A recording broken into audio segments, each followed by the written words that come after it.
तो आइए आज हम लोग ईवीएस में चैप्टर 4 देखते हैं। इसके पहले हम लोग काफ़ी पहले 3 चैप्टर मैं अपलोड कर चुकी हूँ, जिसमें पहला पर्यावरण था, जिसमें पर्यावरण के बारे में आपको इंट्रोडक्शन दिया गया है।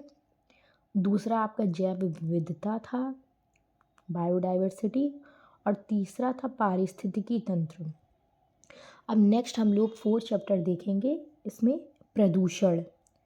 तो आइए हम लोग देखते हैं कि जिन कारकों की वजह से हमारी पृथ्वी प्रभावित होती है उसे ही हम क्या कहते हैं, प्रदूषण कहते हैं। जैसे उसमें कौन कौन से कारक हो सकते हैं, विभिन्न तरह की गैसें हो सकती हैं, जैसे SO2 sulphur dioxide, CO2 carbon dioxide, NO2 nitrogen dioxide, CO carbon monoxide, CFC chlorofluorocarbon, और CH4 मीथेन।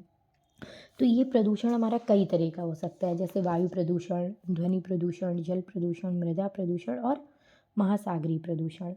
अब हम लोगों ने प्रदूषण तो देख लिया है, अब इसके बाद हम लोग देखते हैं प्रदूषक क्या होते हैं। क्या प्रदूषक, पॉल्यूटेंट्स जिनको बोलते हैं।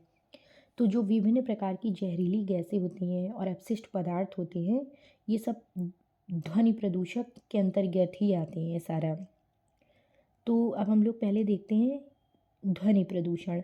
तो ऐसी ध्वनि जो असहनीय हो जाए, जिसको हम सहन ना कर पाएँ, सुन ना पाएँ, उसको हम लोग ध्वनि प्रदूषण के अंतर्गत रखते हैं। इसके बहुत सारे कारक हैं, इसके कुछ प्रभाव भी हैं, और इससे हम लोग कैसे उपाय इसका कर सकते हैं ये भी है। तो सबसे पहले हम लोग कारक देखते हैं इसके। जेट विमान से, हॉर्न से, ट्रक से, बुलडोजर से, डीजे से, इन सब में जो ध्वनि होती है, ये सब ध्वनि प्रदूषण के ही कारण है। इनका प्रभाव क्या हो सकता है, मानसिक संतुलन बिगड़ सकता है, चिड़चिड़ापन हो सकता है, बहरापन हो सकता है। अब हम लोग क्या करेंगे, इसके उपाय में क्या करेंगे, सीता अशोक वृक्ष लगाएंगे। क्यों? क्योंकि ये 10 से 15 डेसिबल अवशोषित कर लेती है। वाहनों की हम लोग लगातार क्या कराएंगे, सर्विस कराएंगे।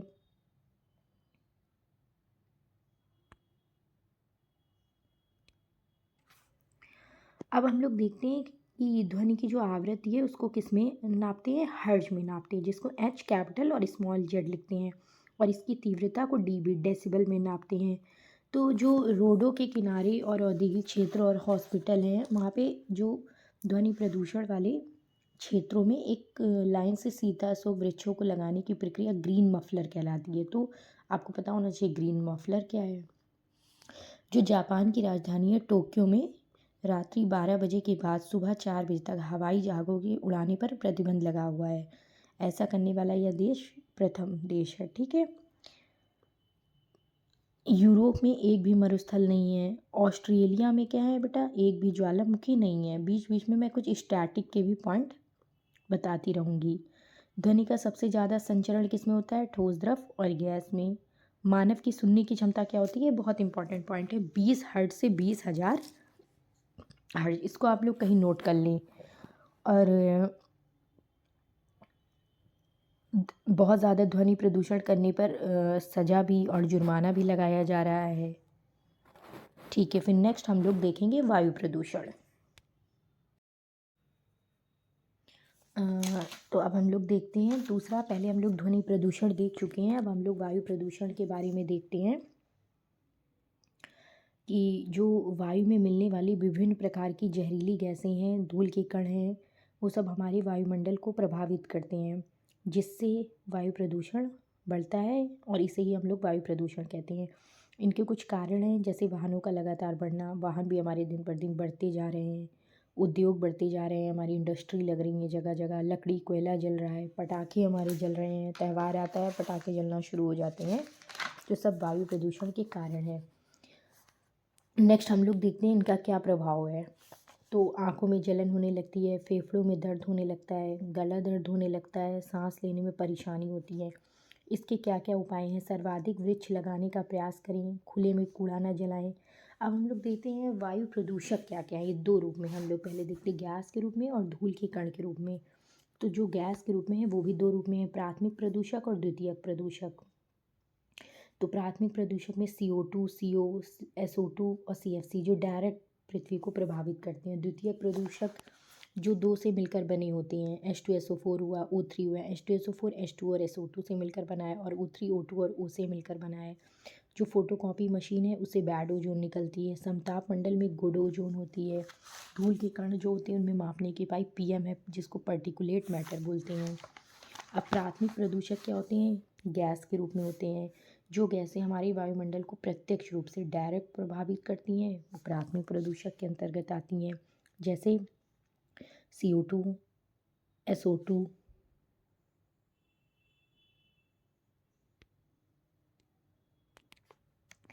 तो आइए हम लोग देखते हैं फिर द्वितीयक प्रदूषक। जो गैसें विषैली हमारे वायुमंडल को अप्रत्यक्ष रूप से प्रभावित करती हैं वो सब द्वितीयक प्रदूषक कहलाते हैं।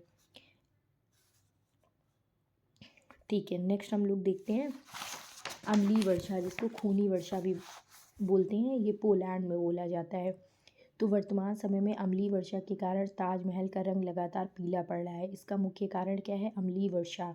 SO2 की उपस्थिति के कारण N2 HNO3, मथुरा में स्थित तेल शोधक कारखाना, वाहनों से निकलने वाला धुआं। अम्लीय वर्षा की खोज सन 1856 ईस्वी में रॉबर्ट एंगस स्मिथ ने की। सर्वप्रथम अम्लीय वर्षा 1972 ईस्वी में स्वीडन देश में हुई थी। सबसे अधिक अम्लीय वर्षा नॉर्वे, स्वीडन, जर्मनी, USA और कनाडा में होती है।